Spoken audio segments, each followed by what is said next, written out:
Estamos de volta com o Pensamento Jurídico, uma produção da Magis. Hoje estamos discutindo a apreensão de bens pela Justiça, que segundo o Conselho Nacional de Justiça chegou aí à casa dos 2,2 bilhões de reais.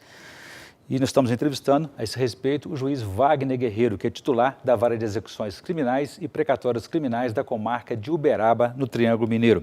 Doutor Wagner, o senhor falou há pouco sobre a divisão dessa apreensão entre Justiça Estadual e Justiça Federal. Parece que o volume maior está com a Justiça Estadual.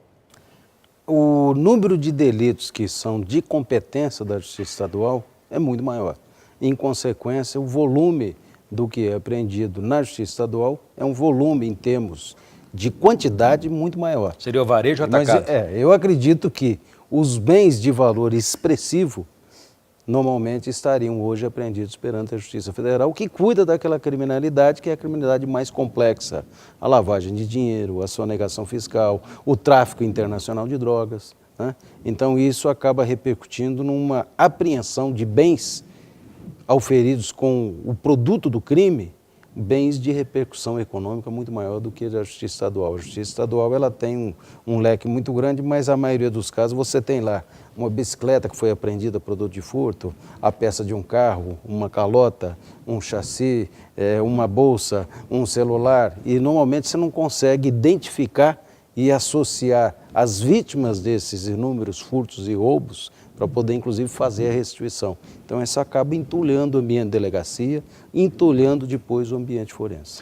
Sobre a questão dos bens e da liquidação antecipada deles, há um projeto hoje na Câmara dos Deputados, já foi até aprovado pelo Senado, de liquidação antecipada. A resistência em avançar nesse projeto, o senhor acredita que seja nessa polêmica do direito constitucional da defesa? Eu acho que o grande problema do Brasil atualmente é que nós procuramos hoje legislar sobre tudo, né? Tudo que você entende que não está mais conforme à realidade, você procura legislar. Eu acredito que a gente deveria procurar aprender um pouco com o direito anglo-saxão, onde às vezes poucas normas e a interpretação em cima dela, de conformidade com o texto constitucional, você acaba atendendo aos anseios dessa evolução social. No Brasil nós procuramos positivar tudo para depois questionar em termos de processo a legalidade, a constitucionalidade de todos os textos constitucionais. E está aí essa produção legislativa feroz e que não está resolvendo o problema do Brasil. Talvez, eu vou até falar uma bobagem aqui, mas talvez o trabalho do Congresso poderia ser no sentido, vamos começar a coletar a quantidade de lei que existe no Brasil e vamos começar a coletar a quantidade de lei ineficaz que existe no Brasil e começar a criar leis para tornar nula aquelas que não estão sendo utilizadas, para diminuir o acervo de legislação nacional, para que essas legislações, primeiro, possam ser de conhecimento de todos. Hoje é inadmissível, isso é impossível você falar para um juiz que ele conhece toda a legislação federal, que ele tem a obrigação de conhecer. Que dirá a legislação estadual e a legislação municipal.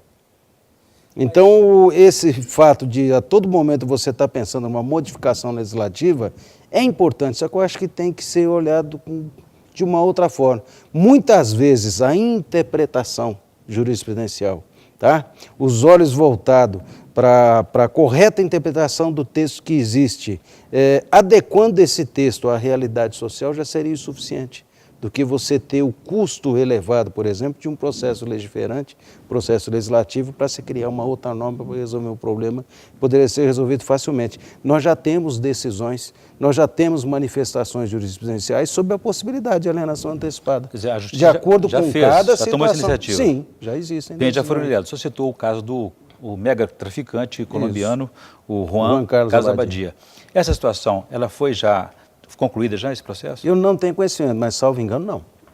Muitos desses bens... Trânsito em julgado, não. Foram destinados a entidades filantrópicas também. Também pode haver destinação a entidades filantrópicas. filantrópicas. Por exemplo, o helicóptero que ele fazia uso... Qual que seria o resultado econômico de você, por exemplo, fazer um leilão de uma bicicleta velha que aporta ao fórum para depois destinar isso para o Estado? Então, muitas vezes, o que acontece?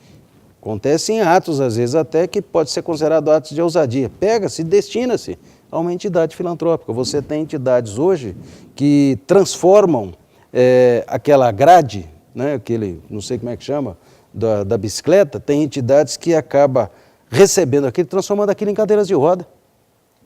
Então é muito mais conveniente você submeter isso a um leilão, converter numa pecúnia ridícula para mandar para o Estado, do que entregar para uma entidade dessa, que é uma entidade que trabalha com esse quadro de bicicleta e transforma isso muitas vezes em cadeia de guarda. No outro extremo eu li, por exemplo, que o Rio de Janeiro já ficou com o helicóptero do Abadia e usa em operações policiais. Exatamente. Outra situação é a situação da possibilidade de você pegar bens que são empreendidos e dar destinação ao Estado, para quê? Para melhorar até o trabalho das próprias polícias. E o Rio foi uma disputa que teve com São Paulo e Mato Grosso e Sal se milhou nessa.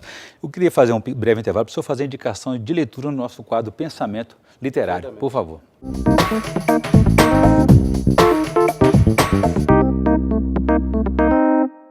Eu indicaria um livro recente que eu acabei de ler agora. São 2 livros, né? Um eu estou começando a ler agora, os 2 do Laurentino Gomes, mas eu faria a indicação aí do livro 1808, do Laurentino Gomes, que ele, através de um trabalho de pesquisa, ele tenta recontar o momento da vinda da família real para o Brasil, fugindo um pouco daquele padrão que nós conhecíamos lá, dos bancos escolares, né? Os livros didáticos contam a história da vinda da família real para o Brasil de uma forma bastante diversa. Através de um trabalho de pesquisa e uma leitura muito fácil, muito gostosa, ele faz um retrato mais condizente do que representou a vinda dessa família real, fugindo de Portugal e se instalando no Brasil aí nos idos de 1808. Então, uma excelente leitura que eu colocaria aí para todos, não só o pessoal da área jurídica, mas também para o telespectador aí, estudante, dona de casa, qualquer um que tiver interesse em conhecer de uma forma um pouquinho mais profunda o que foi a realidade da vinda da família real para o Brasil. Uma indicação interessante, revisitando a história brasileira aí. Muito bem. Doutor Wagner, voltando à questão dos bens apreendidos aí, é necessário cadastrar todos os bens ou só acima de algum valor, especificamente? Acredito que o cadastro seria uma necessidade, mas você tem situações, às vezes, que é até difícil você cadastrar. Muitas vezes você encontra situações de batidas policiais, onde se chega a um furtador quanto mais, e você vai ao porão dessa pessoa, né, vamos colocar assim, e ali você encontra uma quantidade de coisas que foram furtadas, e você encontra, dentre essas coisas, bens que às vezes você não consegue nem identificar. Tamanho o estado de deterioração que existe dessa coisa, ou são coisas que foram encontradas lá no canto de uma casa e ele aproveitou que está levando outros e acabou levando.